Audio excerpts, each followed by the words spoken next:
One person has been arrested in connection to an alleged domestic incident, according to the Rapides Parish Sheriff's Office.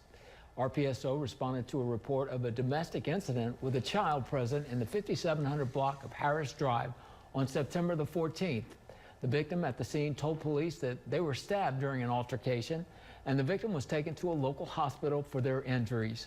29-year-old Dijon Phoenix was named as a suspect, and an arrest warrant was obtained for domestic abuse, battery, intentional serious injury. On Monday, Phoenix was arrested and booked into the Rapides Parish Detention Center. Phoenix was released on a $15,000 bond the next day. This investigation remains ongoing.